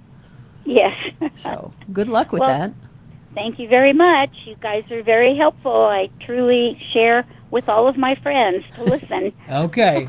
We appreciate that very much, Sandy. Thank you for calling this morning. You have a great weekend, guys. You too. Bye-bye. All right, well, you're listening to the Garden Wise Show. You can join me on my website at gardenwiseguy.com and get all kinds of good information there, including my free newsletter. And while you're doing that and signing up for that, we're going to take a break here on Legends 810. Well, hello, Mrs. Johnson. Nice to see you again.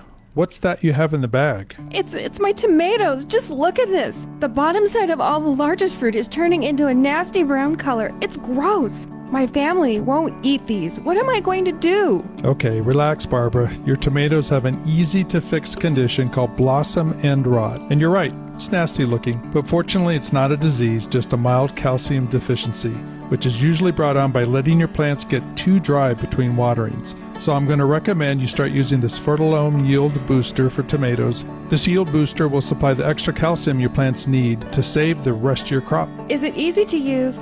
I don't want to have to mix anything. It couldn't be easier. Yield Booster comes pre-mixed in this handy trigger sprayer. All you have to do is spray the leaves and fruit weekly for at least 3 applications, and you'll have bigger, better tomatoes than ever before. Oh, what a relief. Bill, you've made my day. Better give me 2 of those bottles of Fertilome Yield Booster. I have lots of tomato plants. And you can find Fertilome Yield Booster at Jared's Nursery in Littleton, Nick's Garden Center and Farm Market in Aurora, the Tree Farm in Longmont, and other Fertilome dealers. And remember, if you're not satisfied with the Fertilome product for any reason, you can bring it back for an exchange or a full refund, guaranteed. Well, summer is in full swing now, and look who's back. those nasty Japanese beetles, and they're ready to wreak havoc on your garden. If you're looking to successfully control Japanese beetles without damaging the environment, look no further than Beetle Gone. From Phylum Bioproducts, derived from a naturally occurring soil bacteria, Beetle Gone is the only organic solution that successfully controls those destructive beetle invaders. Just mix the powder with water and spray on your plants. Once ingested, they stop feeding and die. And since it's an organic BT product, rest assured it's a safe choice to use on your fruits and veggies in addition to your ornamental flowers and trees. Not only does Beetle Gone work on adult Japanese beetles, it is completely safe to use around beneficials such as ladybugs, butterflies, and bees, and has no issues with water toxicity. Beetle Gone from Phylum Bioproducts. Target the pest and not the rest. Hot summer savings are in the air at Nick's Garden Center and Farm Market. Take 30% off all flowering annuals, hanging baskets, patio pots, veggie and herb plants. Got a late start planting this season? No worries. Nick's Garden Center is still bringing in fresh loads of plants. We also kick off the season with our farm market open daily. There's nothing like fresh fruits and vegetables picked at their peak of flavor from local growers. Our friendly and knowledgeable staff is always ready to assist you. For all your landscaping and garden needs, visit Nick's Garden Center and Farm Market, celebrating our 39th year of color, quality, and service. Located 2 blocks north of Iliff on Chambers Road in Aurora. Also visit us at nicksgardencenter.com.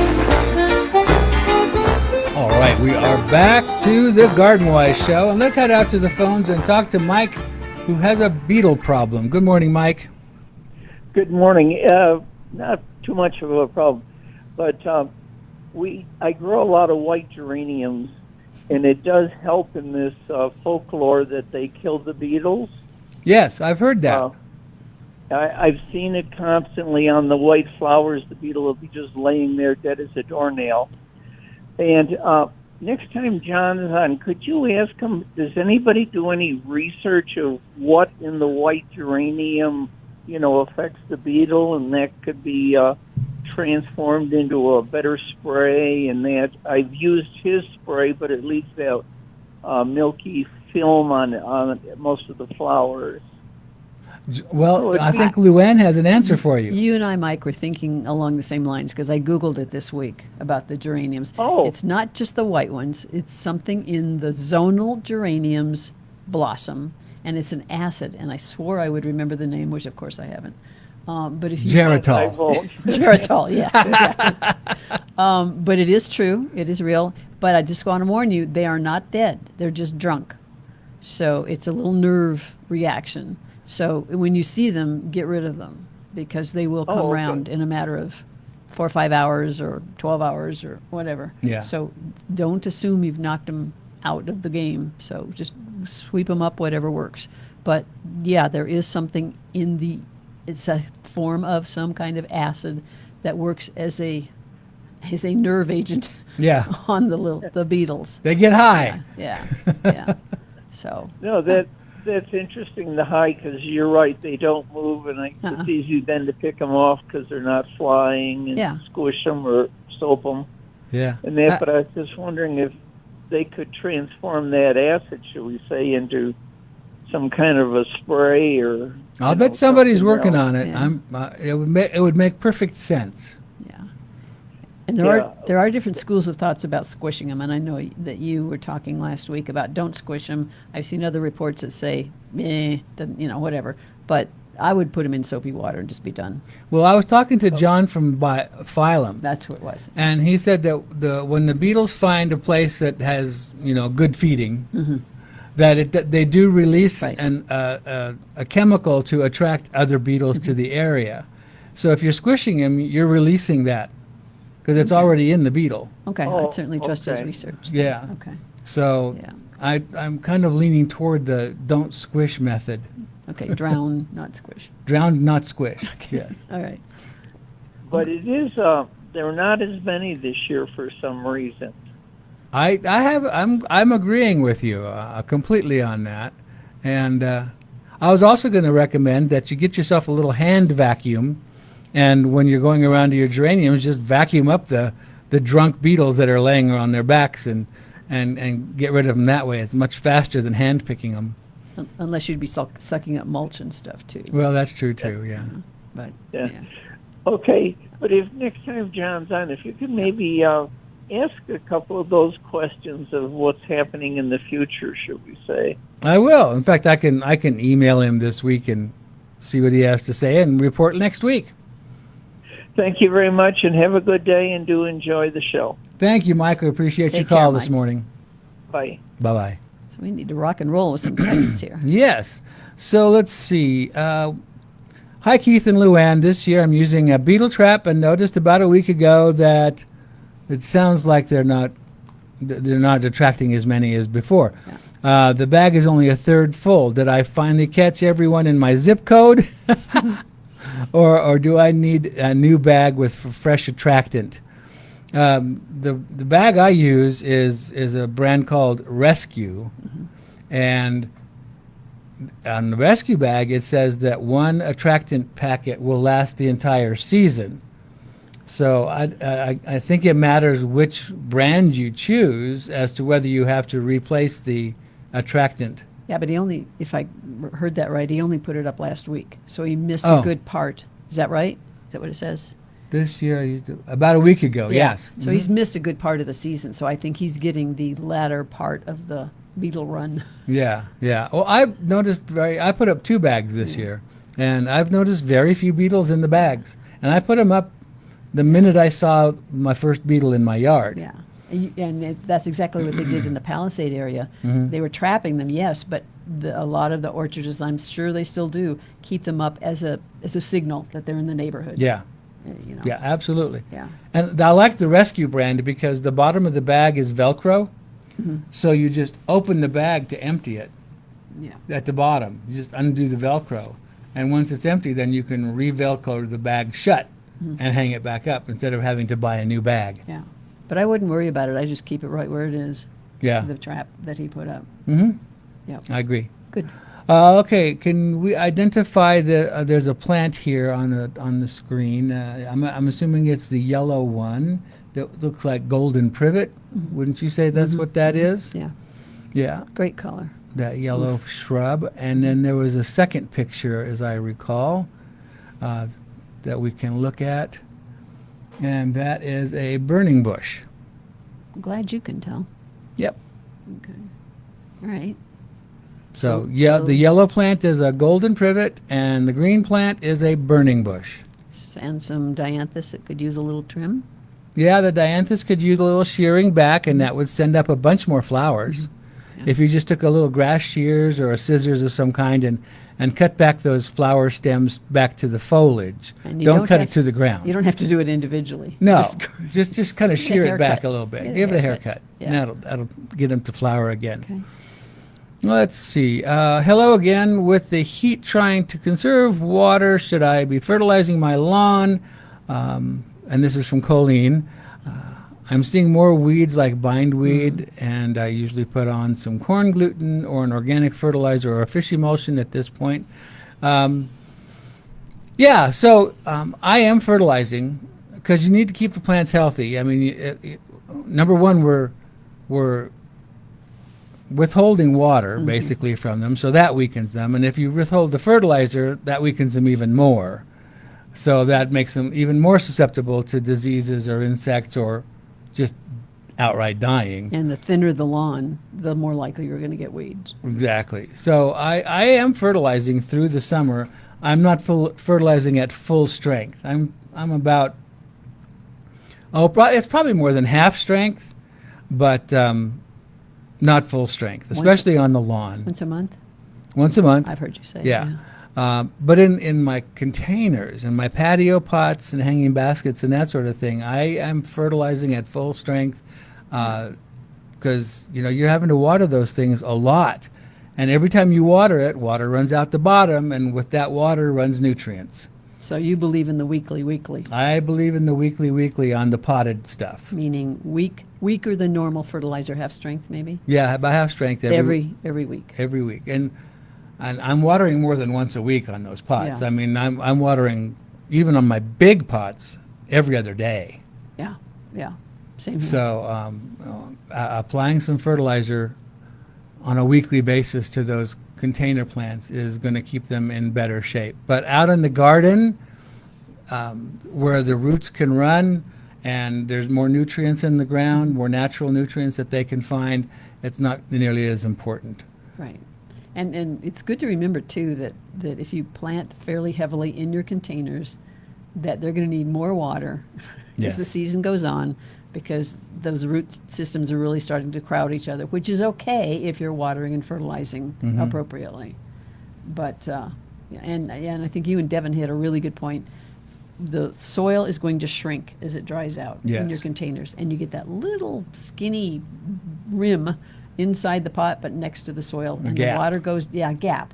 The water's going down there. You're seeing it come out the bottom. You think you're good. You're not. It's not getting into the heart of the soil. Yeah. So I have a long screwdriver that is mine and mine only, and I just aerate that a little bit, and Yeah. poke some deep holes into it. You can even use Revive. Mix some That's a good Revive point. with your That's a good watering point. when you're watering those extra dry pots that have shrunk back. And that helps the water penetrate into the drier That's a soil. good point. That works quite well, too. Yeah, good. Okay. Good. Let's see, what else have we got? Luan, the real meaning for Now I need to replace my tree was an ash. It was an ash. When can I plant? And what Now. is a good shade tree? Plant now. There's no reason not to plant now. Those trees will be much happier in the ground than they are sitting in a pot in the nursery.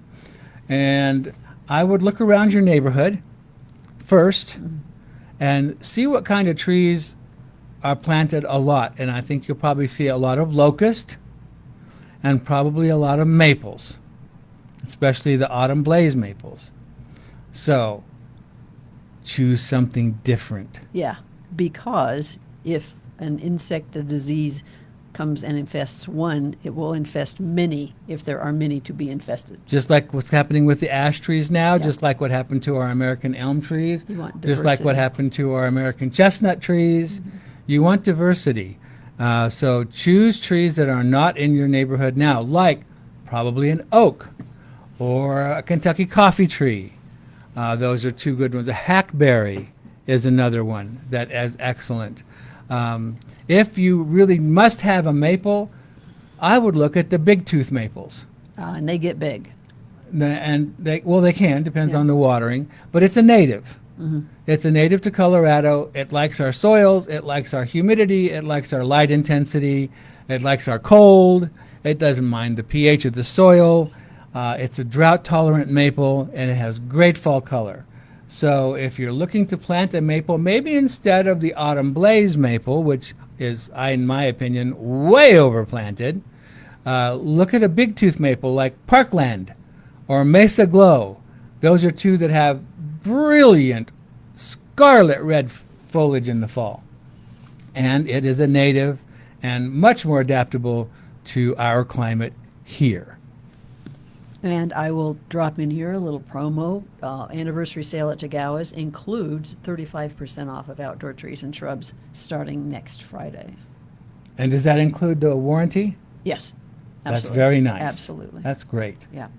That's excellent. But any independent garden center is going to give you your best selection and your best advice. Exactly. And you'll know that those trees that you buy at an independent garden center have been taken care of properly before you buy them, rather than at the box store where you have no idea how that tree was handled in the weeks before you purchased it. And you can plant now. Absolutely. It's a great time to plant. Yeah. You just have to watch the water. Nothing wrong with planting this time of year. Just be careful with the watering. Know that you're watering properly. Okay. Let's see. Who else? Looking. Looking at these things here, small areas of my lawn die off where it was green last weekend. Watering is not the issue. Full sun all day. Have applied grub insecticide with no results. This section of the lawn has this issue for several years. Additional photos sent. This is Jerry.